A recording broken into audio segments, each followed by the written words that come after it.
नमस्कार, मैं हूँ मनविंदर। आप सभी का एमबीएन नेटवर्क में बहुत-बहुत स्वागत है। कोई इंसान कितना झूठ बोल सकता है, कोई इंसान कितना नीचे गिर सकता है और कैसे एक झूठ को पकड़कर अपने अंदर की भड़ास को निकाल सकता है।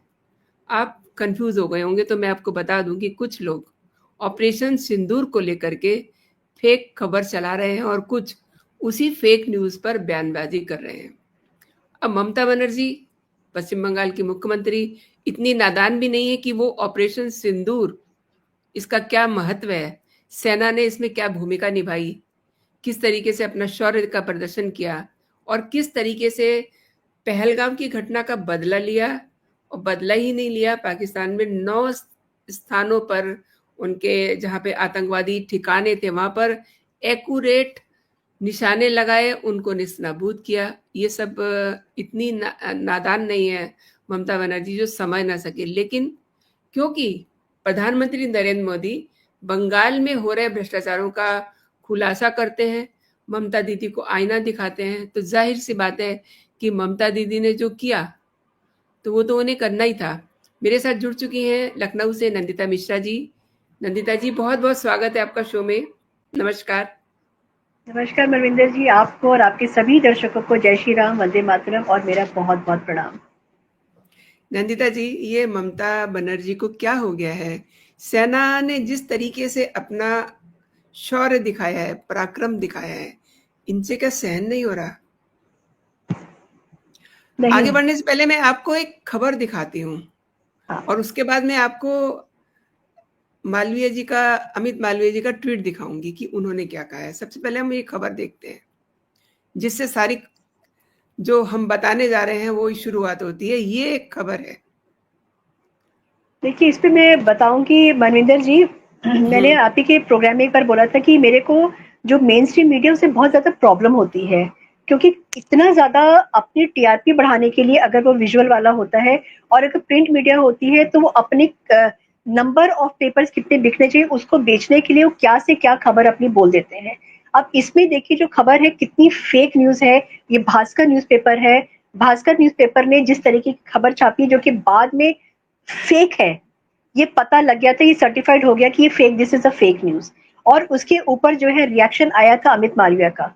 अमित मालविया जी से मेरे को थोड़ी सी मुझे तकलीफ ये इस बात की ये है कि रिएक्शन जो है थोड़ा सा स्लो आया था, इनका जो प्रोसेस है रिएक्ट करने का स्लो आया था, क्योंकि भास्कर ने खबर छापी थी 18/5 को और इनका रिएक्शन आया है 30 तारीख को।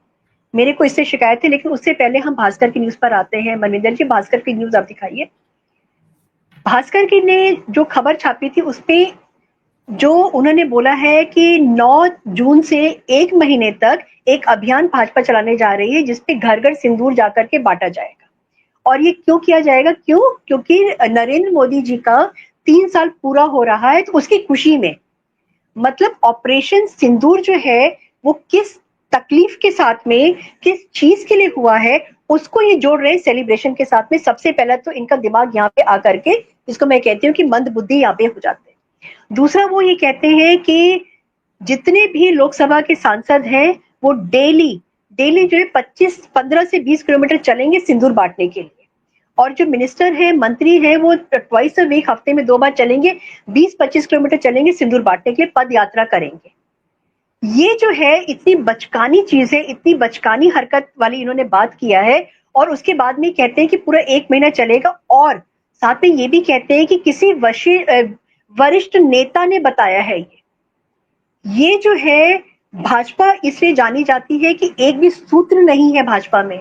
तो ये कौन से सूत्र की बात कर रहे हैं कि सूत्रों के हवाले से खबर मिली है कि घर घर जाकर के सिंदूर जो है वो बांटा जाएगा। उस वरिष्ठ नेता का अगर इतनी हिम्मतें दिखाई तो उसका नाम भी तो बताइए। कौन से वरिष्ठ नेता ने बातें बोली है कि घर घर जाके सिंदूर बांटा जाएगा? फिर हम आते हैं अमित मालवीय जी के ऊपर, जो इस बात का खंडन करते हैं, और ममता बनर्जी ने जो बातें बोली है उसके लिए उन्होंने कहा है, और ये भी कहा है कि अपने जो प्रदेश की बदहाली है उसकी उनको चिंता करनी चाहिए। देश की सुरक्षा जो है इस बहुत संवेदनशील मुद्दा है, उसे बेतुकी बयानबाजी नहीं करनी चाहिए। ममता बनर्जी ने क्या कहा है? ममता बनर्जी ने जो है वो एक ट्रोल की तरह वो काम कर रही हैं, और वो देश की सुरक्षा उनके लिए, मुझे लगता है कि सबसे पीछे आती है। उनके दिमाग में कहीं पर भी देश की सुरक्षा नहीं रहती है। अलीपुर द्वार पे नरेंद्र मोदी जी ने एक रैली किया था। उस रैली में आकर के उन्होंने ममता बनर्जी के जितने भी कारनामे, सबकी चिट्ठी जो हैं एक एक करके परतें खोली हैं। उन्होंने बहुत सारी चीजें याद दिलाई, क्योंकि देखिए जो भारत की जनता है ना, चाहे ये पसंद आए या ना पसंद आए, लेकिन हम लोग शॉर्ट मेमोरी से ना हम लोग सफर करते हैं। हमारी मेमोरी इतनी शॉर्ट लिव्ड होती है कि आज से दो साल पहले क्या हुआ है हम उसको भूल जाते हैं। आज अगर उसी बात का हमको अच्छी चीज दिखा दी जाती है तो हम उस चीज को भूल करके आज में हम जीना शुरू कर देते हैं। तो मोदी जी ने क्या किया था, मोदी जी ने संदेश खाली याद दिलाया। मोदी जी ने संदेश खाली में जिस तरीके से वहां पे अत्याचार हुआ है, व्याभिचार हुआ है, जिस तरीके से घर से औरतों को निकाल करके लेके गए, और वहीं पे उन्होंने एक महिला थी सुनीता करके, रेखा करके उनको चिन्हित किया था और उनको इलेक्शन लड़ाया था।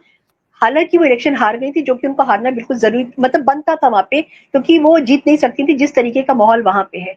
उसके बाद आरजी के मेडिकल कॉलेज की जो बात है, वो जो डॉक्टर बिटिया थी, आज भी उसकी आत्मा रो रही होगी कि मेरे साथ में जो किया गया, और मेरे प्रदेश की जो मुख्यमंत्री है वो एक महिला है और मेरे लिए क्या किया गया है, तो आज भी उनकी आत्मा तड़प रही होगी।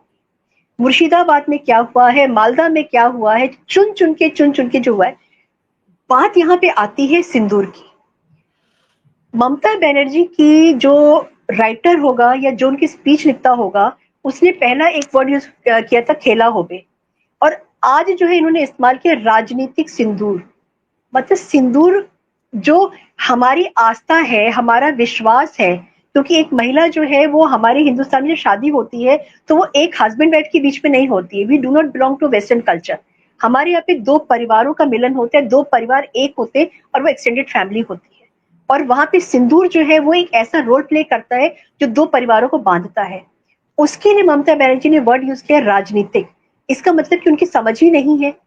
और उसके बाद में फिर उन्होंने जो है नरेंद्र मोदी जी के ऊपर बहुत बड़े इल्जाम लगाने शुरू कर दिए कि उन्होंने बोला कि वो इंसान जो सिंदूर के बारे में अगर जानता होता तो अपनी वाइफ को नहीं छोड़ता। मेरा ये सवाल है ममता बनर्जी जी से और इंडिया अलायंस के और सारे उन लोगों से जो ये पूछते हैं और बार बार पूछते हैं यशोदा बहन के बारे में। क्या यशोदा बहन ने कभी एक बार भी आकर कहा है कि मेरी शादी जो है नरेंद्र मोदी से हुई थी, नरेंद्र मोदी ने मुझे छोड़ दिया, या नरेंद्र मोदी के साथ में मेरा गृहस्थ जीवन शुरू नहीं हो पाया और नरेंद्र मोदी मुझे छोड़कर चले गए? जब ये एक हस्बैंड और वाइफ के बीच की बात है, जब उन्होंने कभी शिकायत नहीं किया, तो ये लोग होते कौन है उंगली उठाने वाले? ये लोग होते कौन है मोदी जी के माता जी के ऊपर, बा के ऊपर उंगली उठाने वाले? ये लोग होते कौन है मोदी जी के पिताजी के ऊपर उंगली उठाने वाले? अगर ये बात करते हैं तो एक उंगली अगर वो मोदी जी की तरफ में करते हैं तो तीन उंगलियां इनकी तरफ में आकर के दिखती हैं। ये इनको नहीं भूलना चाहिए, क्योंकि ममता बनर्जी को भी अगर हम बोले तो दूध की धूली वो नहीं है। जिस तरीके से कत्लेआम उन्होंने मचा के रखा हुआ है, जिस तरीके से बांग्लादेशियों को बसा करके रखा हुआ है, और वो क्लियर कहती हैं कि आकर दिखा दो, आकर दिखा दो। और बंगाल को वो अगला पाकिस्तान बनाना चाहती है। मुझे उनका प्राइम मिनिस्टर बनने की मुझे लगता है इच्छा इतनी जबरदस्त है कि वो उसके देश को तोड़ने में भी अगर उनको मौका मिलेगा तो तोड़ देंगे, उनको कोई फर्क नहीं पड़ेगा इस बात को लेकर के। आधार कार्ड दे दिए सारे बांग्लादेशियों को, और इस सिंदूर की वहां पे आकर के बातें कर रही हैं। और उसके बाद भी इन्होंने नरेंद्र मोदी जी को चैलेंज किया है। इन्होंने कहा था कि अगर नरेंद्र मोदी के अंदर हिम्मत है तो टीवी चैनल पे आकर के मेरे साथ वो एक इंटरव्यू, डिबेट कर ले, इसके ऊपर, ऑपरेशन सिंदूर के ऊपर एक डिबेट कर ले बिना टेलीप्रॉम्प्टर के। मतलब जो हुड़ू हुड़ू हुड़ू हुड़ू आके माइक पकड़ के जो करती हैं और दौड़ दौड़ दौड़, पता नहीं आई डोंट नो क्या करती हैं वो आकर के, और पता नहीं क्या गाना गाती है, क्या करती हैं वो, जो है उस इंसान को चैलेंज कर रही है प्रेस कॉन्फ्रेंस करने के लिए, और कह रही टेलीप्रॉम्प्टर के बिना आना। जिसने दुनिया के सामने जाकर के अपना लोहा मनवाया है, जिसने दुनिया के सामने जाकर के हिंदुस्तान को दिखाया, और वो हमेशा ये कहते हैं कि मेरी ताकत नहीं है, मेरे पीछे जो 140 करोड़ लोग हैं ना उनकी ताकत है। वो सबको एक करके लेके चलते हैं। और ममता बनर्जी क्या करती है, उनके खुद के घर की अगर मैं बात करूं तो उनके घर में कौन सी बहुत ज्यादा सुख शांति है? मोदी जी ने बहुत सारी कंट्रीज में बहुत सारे लोगों को भेजा है भारत का पक्ष रखने के लिए। उसमें उनके जो भतीजे हैं वो अभिषेक बैनर्जी, वो भी गए हैं। और वहां पे जाकर के वो क्या बात कर रहे हैं? वो बात कर रहे हैं ऑपरेशन सिंदूर की। वो बात कर रहे हैं पाकिस्तान ने जिस तरीके से हमारे देश के अंदर घुस करके, और हमारी जो महिलाएं थी, हमारे जो परिवार थे, उनके उसपे हेड ऑफ द फैमिलीज को जो है पॉइंट ब्लैंक रेंज से उनको खत्म कर दिया गया। और किस लिए? पूछ करके कि आप कौन है, ना जात पूछी, ना धर्म, कुछ भी नहीं पूछा, सिर्फ धर्म पूछा था। वो ममता बनर्जी के भतीजे अभिषेक बनर्जी जा करके बाहर देश की बात कर रहे हैं, और ये देश के अंदर रह करके उस प्रधानमंत्री को गालियां दे रही है, जिस प्रधानमंत्री की वजह से आज अभिषेक बनर्जी पूरी दुनिया में जाने जाएंगे। नहीं तो हु इज अभिषेक बनर्जी कोई नहीं जानता, लेकिन आज दुनिया जानेगी अभिषेक बनर्जी बिकॉज ऑफ नरेंद्र मोदी जी। ये लोग जो काम कर रहे हैं यहाँ पे बैठ करके, ये इस लायक नहीं है कि ये ना एक चू भी कर सके, मुंह भी अपना खोल सके। वायर की अगर मैं बात करूं तो वायर भी एक ऐसा वो है प्लेटफॉर्म है जो हमेशा तैयार होता है हर चीज, हर फेक न्यूज फैलाने के लिए, जो हमारे देश के अलग लिए, जो हमारे देश के लिए नहीं होती है, और जो हमारे देश के लाइन और लेंथ से जो अलग चली जाती है। और वो ये कहते हैं कि भारत की जो सेना है उसका इस्तेमाल, जो राजनीतिक इस्तेमाल किया गया है, वो ये आरोप लगा रहे हैं। और उसके बाद में जो कहते हैं कि ऑपरेशन का जो नामकरण है उसके तो राजनीतिक होली, हाँ देखिए राजनीतिक होली खेल रहे हैं। मतलब बंगाल में सिंदूर खेला होता है, वो बहुत पायस होता है, पूजनीय होता है। वहां पे जब महिलाएं नौ दुर्गे में जब आखिरी दिन होता है तो सिंदूर खेलती हैं, उसको ये कह रहे हैं कि राजनीतिक होली, क्योंकि सिंदूर नाम यहाँ पे सिंदूर कहा गया है। तो ये ममता बनर्जी और ममता बनर्जी की जो पार्टी है और ममता बनर्जी की समझ जो है ना, वो ये दिखाता है कि उनका कहां तक वो सोच सकती है देश को।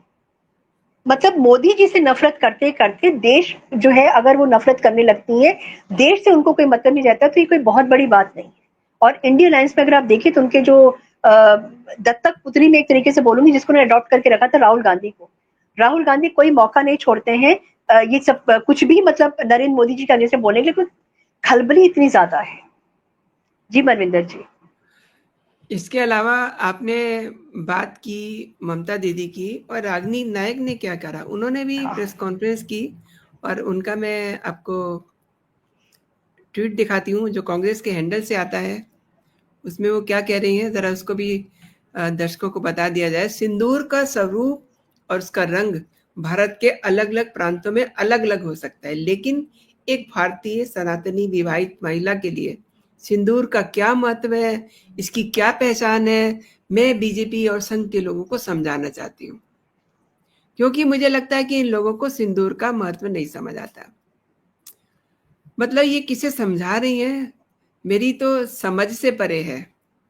और इन्होंने क्या क्या बातें नंदिता जी की हैं, उनको समझना और जानना बहुत जरूरी है कि जिस समय हम दुश्मन पे अटैक की बात कर रहे हैं, हम एक आने वाली पीढ़ी को ये बता रहे हैं कि ऑपरेशन सिंदूर क्या है, ये क्या बात कर रही हैं, और ये उस ऑपरेशन को किससे रिलेट कर रही हैं। मतलब मुझे, आई एम सॉरी टू से, ये किस चीज को बताना चाह रही हैं। और मतलब ठीक है, ये सिंदूर को डिफाइन कर रही हैं, इट्स ओके, लेकिन किस तरीके से। अब इन्होंने इसके जरिए बीजेपी पे अटैक कर रहे हैं, ये बीजेपी पे अटैक नहीं कर रहे हैं, ये सीधे मोदी जी पे अटैक कर रहे हैं। क्या कह रहे हैं ये, इन्होंने 3 सवाल उठाए हैं, जरा सा उन पे भी नजर डालते हैं। ये कह रही है कि पराये आदमी के जरिए दिया गया ये सिंदूर किसके काम आएगा, और किसके काम आएगा। भारतीय नारी तो सिंदूर पति और ससुराल से लेती है, ये सिंदूर जो बांटेंगे उस पर मोदी जी की तस्वीर होगी। अब इसे इन्हें कैसे पता चल गया, इन्हें कैसे पता चल गया सेम। कि तस्वीर होगी या नहीं होगी। और फिर ये कह रहे हैं कि किस मुंह से बीजेपी और आरएसएस के नेता घर घर जाएंगे, किस मुंह से बांटेंगे, कि मारे गए लोगों की पत्नियां और परिवार ये पूछ रहे हैं कि पहलगांव हमले में शामिल आतंकी कब मारे जाएंगे। अच्छा नंदिता जी, इन्हें केवल और केवल इनकी सुई यही उठकी हुई है कि पहलगाम में जो शामिल आतंकी है कब मारे जाएंगे। अब इन्हें क्या पता वो जिंदा है ना, इन्हें कैसे पता है कि वो जिंदा है, बिल्कुल। या उनको क्या मालूम हमारी सेना ने पकड़ के रखा हो, उनसे पूछताछ हो रही हो। बिल्कुल। इन जैसे लोगों को थोड़ा ना बताया जाएगा। अब ये तो ये भी पूछ रहे हैं कि कितने टैंक गिरे, क्यों बताया जाए इन्हें, इन्हें किनको ये इंफॉर्मेशन शेयर करनी है जो इतनी जल्दबाजी हो रही है। अगला सवाल रागिनी नायक ने क्या उठाया है, मतलब बहुत ही घटिया। कोविड-19 के दौरान जो लोग मरे हैं उनकी पत्नियों को भी बीजेपी वाले क्या सिंदूर देने जाएंगे, कृषि कानून से जोड़ रही हैं। मतलब कहाँ ऑपरेशन सिंदूर किसने किया है, क्यों किया है, उसको भूल करके ये कोविड पे जा रही हैं। ये किसानों के लिए जो कानून बना उसके ऊपर जा रही हैं। मतलब कहाँ की बात ये कहाँ जोड़ रही हैं?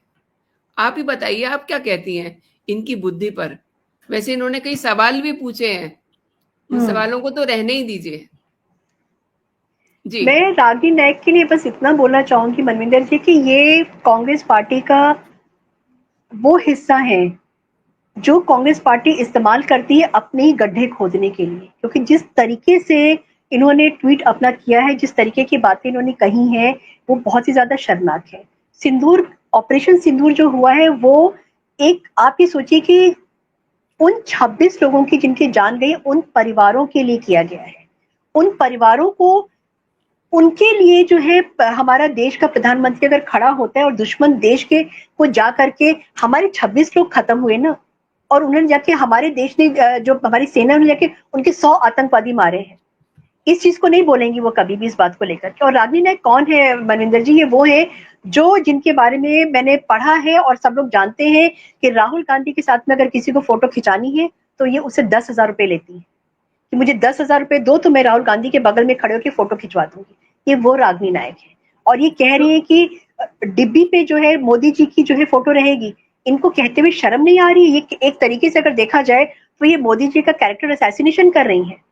हम हिंदुस्तान महिलाएं जो होती हैं शादी के बाद में अपने पति के नाम पर सिंदूर लगाती हैं, और उसके ऊपर कोई भी फोटो, अगर वैसे तो होती नहीं है, किसी की भी फोटो नहीं होती है, क्योंकि वो माना ही नहीं जाता है। वो सिंदूर जब हम लेकर के घर में आते हैं तो वो सिंदूर हमारे पति के नाम का होता है, उसके भगवान की भी फोटो नहीं होती है। और ये कह रही है, और इनको क्या कैसे पता है ये बात? जैसे आपने बोला, बिल्कुल सही आपने बोला, इनको कैसे पता है कि उसके ऊपर मोदी जी का वो रहेगा? कोविड के टाइम पे मोदी जी ने सर्टिफिकेट गए हैं, डेफिनेटली मोदी जी ने किया था भाई, मनमोहन सिंह ने नहीं किया था, ना सोनिया गांधी ने किया था। तो मोदी जी फोटो क्यों नहीं लगाएंगे? और मोदी जी ने इसको सिर्फ हिंदुस्तान में नहीं, उस वैक्सीन को जो है उन्होंने पूरे देश, दुनिया, देश से बाहर निकल के दुनिया में बांटा है, तो क्यों नहीं? जब इनके प्राइम मिनिस्टर के नाम पे शौचालय हो सकते हैं, इनके प्राइम मिनिस्टर के नाम पे एयरपोर्ट हो सकते हैं, कॉलेज हो सकते हैं, गली हो सकती है, मोहल्ला हो सकता है, सड़क हो सकती है, कुछ भी हो सकता है, तो नरेंद्र मोदी जी के नाम पे जिन्होंने दुनिया जहान के लोगों की जान बचाई है, तो फोटो क्यों नहीं होनी चाहिए? ये जो गुलामी वैसे है ना, इस वैसे गुलामी मैं से इनको आपको निकलना बताऊं जरूरी है। मैं जी। आपको बताऊं अगर अगर सिंदूर की डिब्बी पे मोदी जी की फोटो होती भी है, hmm. Then so what? Modi ji तो बिल्कुल, संत हैं। बिल्कुल संत है। और ये वो लोग हैं मनविंदर जी, जो सवाल उठाते हैं उनकी, नरेंद्र मोदी जी की मैरिड लाइफ को लेकर के। अगर कहने को आ जाए ना तो बहुत सारी ऐसी ऐसी कहानियां हैं ना, मनविंदर जी अगर बोलना शुरू कर देना तो फिर इनको इनको ना बरनौल की जरूरत पड़ जाएगी। इन्हीं की अपनी पार्टी के, इन्हीं के अपने जो मैडम है, जो सबको ही है इनके यहाँ पे ना, उनके बारे में अगर कुछ बोलना शुरू कर दे तो नहीं बोलेंगे हम। क्यों? क्योंकि हमारे संस्कार नहीं है, वो हम उस एक्चुअली तरीके से बात नहीं कर सकते हैं। एक्चुअली जी। क्या है नंदिता जी, क्या कांग्रेस पार्टी में महिलाओं का इतना सा भी सम्मान नहीं है। नहीं मतलब है। मैं तो वो सीन देख के हैरान हो गई थी चुनाव के दौरान, हरियाणा में जिस समय चुनाव हो रहे थे। हाँ। मंच सरेआम मंच पर एक महिला से एक कांग्रेस नेता जो है बदतमीजी कर रहा है। मतलब हाउ डेयर ही कैन, जिस तरीके से उसने openly, openly. Open openly, it means उनको इतनी खुली छूट है, और मुझे नहीं लगता कि उसका किसी ने कुछ बिगाड़ा होगा।